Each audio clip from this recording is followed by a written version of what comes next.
नमस्कार जय जगन्नाथ शुभ सकाळ। आज हूँ जुलाई 13 तारिख रविवार। आज प्रथम खबर ओडिशा आसुछंती महामहिम नियोजित रहिबे 50 प्लाटून पुलिस फोर्स। राष्ट्रपति भुवनेश्वर गस्त नहीं कमिशनरेट पुलिस प्रस्तुति जोरदार करिछि। राष्ट्रपति भुवनेश्वर गस्त पई नियोजित रहिबे 50 प्लाटून पुलिस फोर्स। राजभवन समेत विभिन्न ट्राफिक पोस्ट रे सुरक्षा व्यवस्था रहिबो। आज कमिशनरेट पुलिस पक्षरु कारकेड रिहर्सल कराजिबो एनी सूचना देइछंती भुवनेश्वर डीसीपी जगमोहन मीना।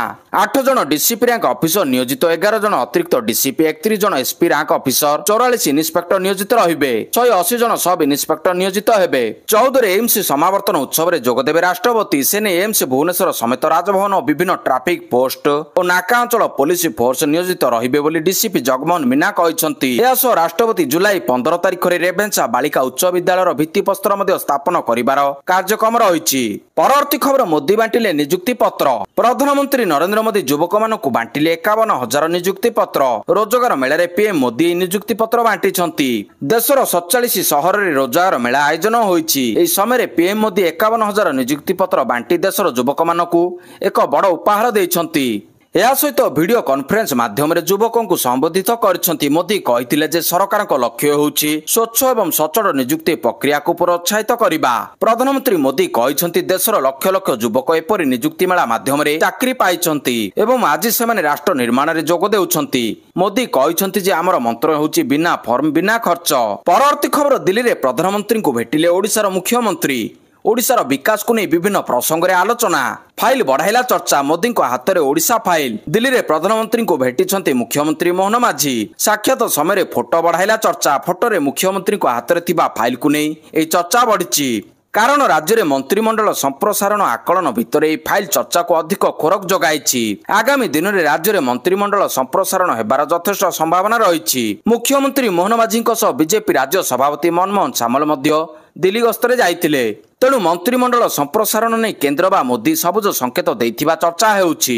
परवर्ती खबर बिहार विधानसभा निर्वाचन पूर्व भोटर को उपहार 100 यूनिट पर्यंत मागणा बिजुली मिलिबो।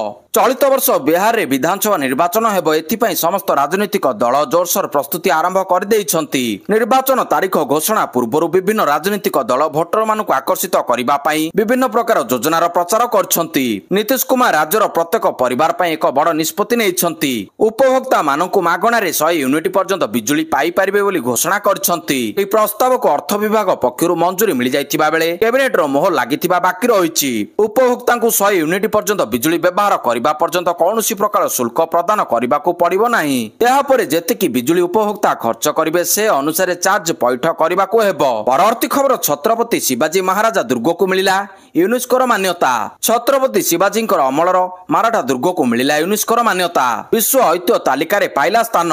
यूनेस्को ऐतिह्य तालिका रे सामिल है मराठा सैन्य भूमि, जहां भारतर 44तम यूनेस्को मान्यता पाइछि। एहाकु नै मुख्यमंत्री देवेंद्र फडणवीस सोशल मीडिया रे पोस्ट शेयर करछंती। एहा सहित मोदी को कृतज्ञता जणाइछंती। पेरिस रे 47तम विश्व ऐतिह्य कमिटी बैठक रे निष्पत्ति निया जाइछि। एने वैदेशिक मंत्री और पर्यटन मंत्री ट्वीट करी सूचना देइछंती। परवर्ती खबर गिरफ्तारी पछरे बीजेडी रो षडयंत्र रहिछि। बीजेडी विरोध रे विष ओगालिले अर्चना नाग। तांको गिरफ्तारी पछरे बड़ षडयंत्र थिला कहिले अर्चना। एही समय से बबी दास, मानस मंगराज, अमरेश जेना को ना नहीं तांको उपरे बर्षिछंती। पुलिस अधिकारी को ना नहीं मध्य टार्गेट करिछंती अर्चना। मुख्यमंत्री अभियोग प्रकोष्ठ रे अर्चना नाग पहुंचीथिले। सेठारे विगत दिन में तांको तांको परिवार लोकों को मिछरे फसाई अत्याचार करा दैथिबा अभियोग आनी लिखित अभियोग करछंती। सेबडे प्रेस मीट करी तांको गिरफ पछर गुमर खोलिछंती अर्चना। से कहिछंती तांको पछरु छुरी मारिथिले किछि आगधाडीर बीजेडी नेता और वरिष्ठ पुलिस अधिकारी। सेमानको ना नहीं सेमानको विरोध रे खोला अभियोग आनिछंती अर्चना। तत्कालीन डीसीपी प्रतीक सिंह और एससीपी प्रकाश पाल मध्य संपृक्त थिबा कहिछंती। एने बीजेडी नेता किंबा पुलिस रो प्रतिक्रिया मिली पारि नाही। परवर्ती खबर खूब शीघ्र पृथ्वी को फेरिबे शुभांशु शुक्ला। एक्सियम स्पेस घोषणा कला तारीख। खूब शीघ्र पृथ्वी पृष्ठ को फेरिबे भारतीय महाकाशचारी शुभांशु शुक्ला। एक्सियम स्पेस घोषणा करिछि जे एहार X4 मिशन टीम 14 जुलाई 2025 रे भारतीय समय संध्या प्राय 4:35 रे आईएसएस रु अलगा हेबो। ए मिशन रे शामिल थिबा भारतीय महाकाशचारी शुभांशु शुक्ला मध्य पृथ्वी को फेरिबे, जहां भारत पई एक गर्वर मुहूर्त अटे।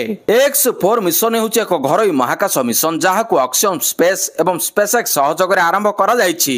ए मिशन 25 जून 2025 रे स्पेसएक्स रो ड्रैगन कैप्सूल सहित आरंभ होइतिला। परवर्ती खबर पहुंचिले नवीन। भुवनेश्वर पहुंचले बीजेडी मुखिया नवीन पट्टनायक सुस्थ होगा पर से मुंबई फेरी सर्वाइकाल आर्थराइटिस चिकित्सा मुंबई जाइए गत 20 तारिख में चिकित्सा मुंबई जाइए 22 तारिख में ऑपरेशन होता से हॉस्पिटल डिस्चार्ज होगा पर डाक्तर परामर्श क्रमे चिकित्सा थे सुस्थ होगा पर मुंबई भुवनेश्वर फेरी बीजेडी सुप्रीमो नवीन पट्टनायक 22 तारिख में मुंबई जाइए अनुपस्थित दल केमिति ठीक भाव में चलो से नहीं बंदोबस्त करते।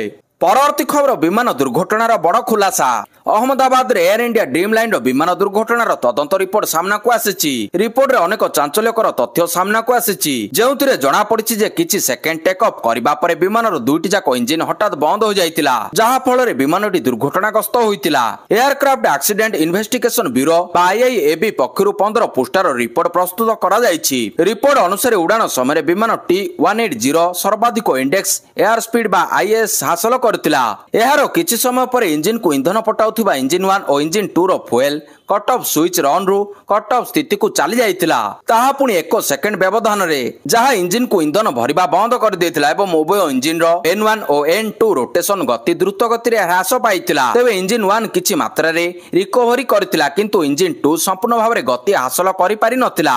एहारि भितरे एक्सिलरी पावर यूनिट बा एपीयू मध्य ऑटो स्टार्ट मोड रे सक्रिय रहितिला। परवर्ती खबर राज्य रे 4 दिन वर्षा राज्य रे 4 दिन रहिछि वर्षा केतेक स्थान रे प्रबल वर्षा संभावना थिबा बेले किछि स्थान रे हल्का वर्षा हेबो एने पूर्वानुमान करिछि भुवनेश्वर पाणीपाग केन्द्र। दक्षिण झारखंड और पार्श्ववर्ती अंचल उपर एक घूर्णिबलय सक्रिय रहिछि। एहासो उत्तर पूर्व बंगोपसागर दक्षिण पूर्व आड़क टॉप लाइन सक्रिय रहिछि। एहार प्रभाव रे राज्य रे 4 दिन जाए वर्षा संभावना रहिछि। एहार प्रभाव रे गतकाली विभिन्न जिला गुड़िक बिजुली घड़घड़ी सह वर्षा होइतिला। 13 तारिख अर्थात आज प्रबल वर्षा 6 जिला मयूरभंज केन्दुझर बालेश्वर भद्रक केन्द्रापड़ा और जगतसिंहपुर को येलो अलर्ट जारी होइछि। अन्य जिला मानकर बिजुली घड़घड़ी सह हल्का वर्षार संभावना रहिछि। परवर्ती खबर बार्ड फ्लू आतंक राज्य में बढ़िलानी बार्ड फ्लू भय डेलांग रे सृष्टि होला बार्ड फ्लू नमूना परीक्षार आसिला पॉजिटिव रिपोर्ट। डेलांगर बड़ा आंकुला गाँ भाइरस रो एपिसेंटर 1 किलोमीटर मध्य हेब कलिंग केन्द्र रु 10 किलोमीटर मध्य नजर रखा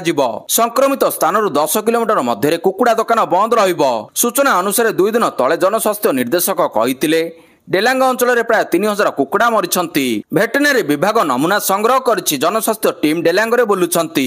परवर्ती खबर आ निर्वाचन लड़िबे नाही मंत्री जुएल ओराम संबलपुर केन्द्र आदिवासी मंत्री जुएल ओराम रोजगार मेला रे जोग देबा पई पहुंचीथिले जुएल ओराम। एई अवसर रे जुएल कहिसंती मु निर्वाचन लड़िबे नाही युवा पीढ़ी को बाट छाड़िबी। सूचना अनुसार निज राजनीतिक कैरियर रे जुएल 10 थर निर्वाचन लड़िछंती। से 8 थर एमपी और 2 थर विधायक भाव में निर्वाचित होइछंती।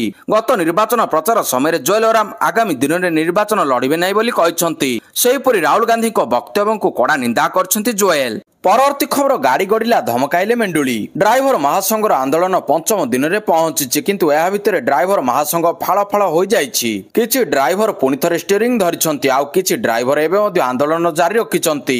सेबडे ड्राइवर महासंघर सभापति स्टीयरिंग धरिथिबा चालकों को देखाइछंती खोला धमक। बस मालिक संघर घोषणा अनुसार सारा राज्य में गड़िथिला घरोई बस। भुवनेश्वर पुरी कटक केन्द्रापड़ा संबलपुर बलांगीर ब्रह्मपुर जाजपुर समेत सबुठी घरोई बस चलाचल स्वाभाविक होइछि। बस चलाचल करबा परे यात्री मुहरे हस फुटिछि। जो माने विभिन्न स्थान रे अटकी रहिथिले सेमाने गंतव्य स्थल को जाइछंती। बस चलाचल करबा परे फाळाफाळ होई जाइछि ड्राइवर महासंघ। किछि ड्राइवर पुणी थरे गाड़ी ऊपर को उठिबा सह स्टीयरिंग धरथिबा बेले आउ किछि ड्राइवर एबे मध्ये आंदोलन चलाइछंती। सेमानक दाबी पूरण न हेबा पर्यंत आंदोलन जारी रखिबे बोली चेतावनी दैछंती।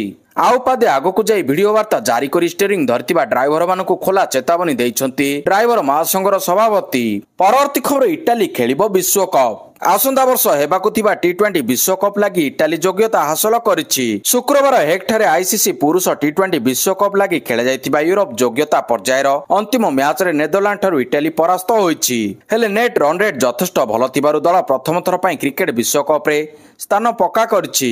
2026 रे भारत श्रीलंका रे T20 विश्वकप खेला जिवो। पूर्वरु नेदरलैंड योग्यता हासिल करथिला। प्रथमे बैटिंग करथिबा इटाली 20 ओवर 7 विकेट रे 134 रन करथिला। योग्यता हासिल करिबा पई प्रतिपक्ष नेदरलैंड को अति कम 14 ओवर पर्यंत खेलिबार थिला। योग्यता हासिल करिबा पई प्रतिपक्ष नेदरलैंड्स को अति कम 14 ओवर पर्यंत खेलिबार थिला किंतु नेदरलैंड 17तम ओवर रे मैच जीति जाइतिला। परवर्ती खबर 22 नक्सल को आत्मसमर्पण ମାଲକାନଗିରି ଜିଲ୍ଲା ସୀମାନ୍ତ ଛତିଶଗଡ଼ରେ ଆତ୍ମସମର୍ପଣ କରିଛନ୍ତି 22 ଜଣ ମାଓବାଦୀ। ଛତିଶଗଡ଼ ବସ୍ତର ଆଇଜି ଏବଂ ନାରାୟଣପୁର ଜିଲ୍ଲା ଏସ୍ପିଙ୍କ ନିକଟରେ ସେମାନେ ଆତ୍ମସମର୍ପଣ କରିଛନ୍ତି। ସେମାନଙ୍କ ନାଁରେ 37 ଲକ୍ଷ ଟଙ୍କାର ପୁରସ୍କାର ଘୋଷଣା ଥିଲା। ଆତ୍ମସମର୍ପଣ କରିଥିବା ମାଓବାଦୀମାନଙ୍କ ମଧ୍ୟରେ 14 ପୁରୁଷ ମାଓବାଦୀ ଥିବାବେଳେ 8 ଜଣ ମହିଳା ମାଓବାଦୀ ରହିଛନ୍ତି। ସରକାରଙ୍କ ଆତ୍ମସମର୍ପଣ ନୀତିରେ ଆକର୍ଷିତ ହୋଇ ସମାଜର ମୁଖ୍ୟ ସ୍ରୋତରେ ସାମିଲ ହେବା ପାଇଁ ଆତ୍ମସମର୍ପଣ କରିଛନ୍ତି। ଏନେଇ ବସ୍ତର ଆଇଜି ସୁନ୍ଦରରାଜ ପି ସୂଚନା ଦେଇଛନ୍ତି। ପରବର୍ତ୍ତୀ ଖବର, ରେଭେନ୍ସା ହଷ୍ଟେଲରେ 30 ଛାତ୍ର ଅସୁସ୍ଥ। କଟକ ରେଭେନ୍ସା ନ୍ୟୁ ପିଜି ହଷ୍ଟେଲର 30 ଜଣ ଛାତ୍ର ଅସୁସ୍ଥ ହୋଇଛନ୍ତି। ହଷ୍ଟେଲ ଖାଦ୍ୟ ଖାଇବା ପରେ ଅସୁସ୍ଥ ହୋଇପଡ଼ିଥିବା ସୂଚନା ରହିଛି। ଝାଡ଼ାବାନ୍ତିରେ ଆକ୍ରାନ୍ତ ହେବା ପରେ ଏସ୍ସିବି ମେଡିକାଲରେ ଭର୍ତ୍ତି କରାଯାଇଛି। ପରବର୍ତ୍ତୀ ଖବର, ରାଷ୍ଟ୍ରପତିଙ୍କୁ ଭେଟିଲେ ମୁଖ୍ୟମନ୍ତ୍ରୀ। ରାଷ୍ଟ୍ରପତି ଭବନରେ ରାଷ୍ଟ୍ରପତିଙ୍କୁ ଭେଟିଛନ୍ତି ମୁଖ୍ୟମନ୍ତ୍ରୀ ମୋହନ ଚରଣ ମାଝୀ। ସୌଜନ୍ୟମୂଳକ ସାକ୍ଷାତ ଥିବା ଏକ୍ସରେ ସୂଚନା ଦେଲେ ମୋହନ ମାଝୀ। କେନ୍ଦ୍ର ରାଜ୍ୟ ସମନ୍ୱୟରେ ଓଡ଼ିଶାର ବିକାଶକୁ ତ୍ୱରାନ୍ୱିତ କରିବା ଉପରେ ଆଲୋଚନା ହୋଇଛି। ରାଷ୍ଟ୍ରପତିଙ୍କୁ ଓଡ଼ିଶା ଭିଜନ 2036-2047 ପ୍ରଦାନ କରିଛନ୍ତି ମୁଖ୍ୟମନ୍ତ୍ରୀ। ପରବର୍ତ୍ତୀ ଖବର, ଭାରତରେ ବଡ଼ ଆକ୍ରମଣ ପାଇଁ ଯୋଜନା କରୁଛନ୍ତି ପାକିସ୍ତାନୀ ଆତଙ୍କୀ ସଂଗଠନ। ଭାରତକୁ ସତର୍କ କରାଇଲା ନେପାଳ। ଭାରତ ଉପରେ ପୁଣି ଆକ୍ରମଣ ପାଇଁ ଯୋଜନା କରୁଛନ୍ତି ପାକିସ୍ତାନୀ ଆତଙ୍କୀ। ନେପାଳ ରାସ୍ତା ଦେଇ ଭାରତରେ ଅନୁପ୍ରବେଶ ଆକ୍ରମଣ ପାଇଁ ବଡ଼ ଷଡ଼ଯନ୍ତ୍ର ରଚାଯାଉଥିବା ସତର୍କ କରାଇଛି ନେପାଳ।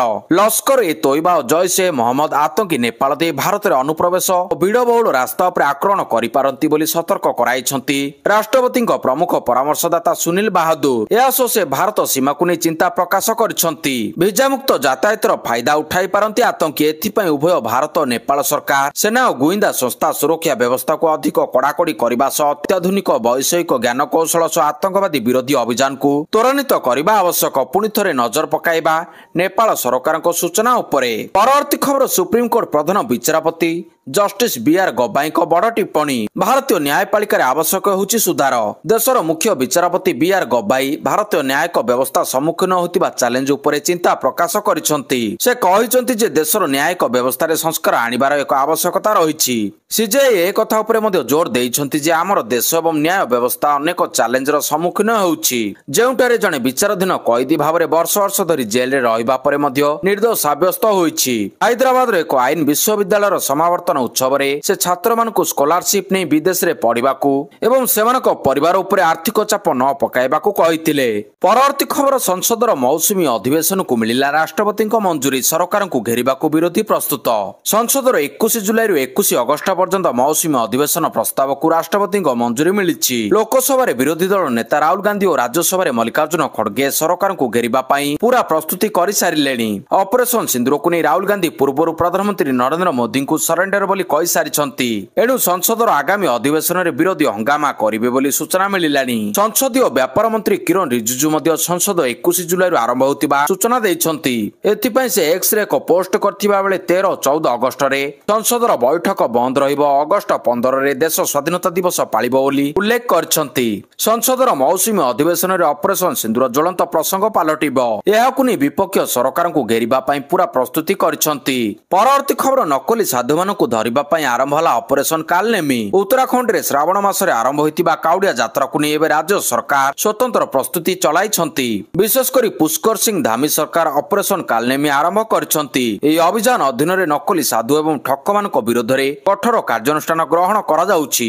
ହରିଦ୍ୱାର ଏବଂ ଡେରାଡୁନ ପୋଲିସ ଏହି ଅଭିଯାନ ଅଧୀନରେ ଏ ପର୍ଯ୍ୟନ୍ତ ଡଜନ ଡଜନ ସନ୍ଦିଗ୍ଧଙ୍କୁ ଅଟକ ରଖିଛି, ଯେଉଁଥିରେ 6 ଜଣ ମୁସଲମାନ ଏବଂ ଜଣେ ବାଂଲାଦେଶୀ ନାଗରିକ ଅଛନ୍ତି। ଡେରାଡୁନ ପୋଲିସ ଅପରେସନ କାଲନେମିରେ ପ୍ରଥମ ଦିନରେ 25 ଜଣ ସନ୍ଦିଗ୍ଧଙ୍କୁ ଅଟକ ରଖିଛି। ପରବର୍ତ୍ତୀ ଖବର, ରାଗିଲେ ଟ୍ରମ୍ପ ଲଗାଇଲେ 30% ଶୁଳ୍କ। ଆମେରିକା ରାଷ୍ଟ୍ରପତି ଡୋନାଲ୍ଡ ଟ୍ରମ୍ପ ଶନିବାର 12 ଜୁଲାଇ 2025 ମେକ୍ସିକୋ ଏବଂ ୟୁରୋପୀୟ ସଂଘ ଉପରେ ତାଙ୍କର ଶୁଳ୍କ ବୋମା ପକାଇଛନ୍ତି। ଟ୍ରମ୍ପ ମେକ୍ସିକୋ ଏବଂ ୟୁରୋପୀୟ ସଂଘ ପାଇଁ ନୂତନ ଶୁଳ୍କ ସମ୍ପର୍କରେ ଏକ ଚିଠି ଜାରି କରିଛନ୍ତି। ସେ ଘୋଷଣା କରିଛନ୍ତି ଯେ ଆସନ୍ତା ମାସ ଆରମ୍ଭରୁ ଅର୍ଥାତ୍ ଅଗଷ୍ଟ 1 ତାରିଖରୁ ମେକ୍ସିକୋ ଏବଂ ୟୁରୋପୀୟ ସଂଘ ଆମଦାନୀ ହେଉଥିବା ସମସ୍ତ ସାମଗ୍ରୀ ଉପରେ ଆମେରିକାରେ 30% ଶୁଳ୍କ ଲାଗୁ କରାଯିବ। ଆମେରିକା ରାଷ୍ଟ୍ରପତି ତାଙ୍କ ସୋସିଆଲ ମିଡିଆ ପ୍ଲାଟଫର୍ମ ଟ୍ରୁଥ ସୋସିଆଲରେ ମେକ୍ସିକୋ ଏବଂ ୟୁରୋପୀୟ ସଂଘକୁ ପଠାଯାଇଥିବା ଶୁଳ୍କ ଚିଠିଗୁଡ଼ିକୁ ସେୟାର କରିଛନ୍ତି।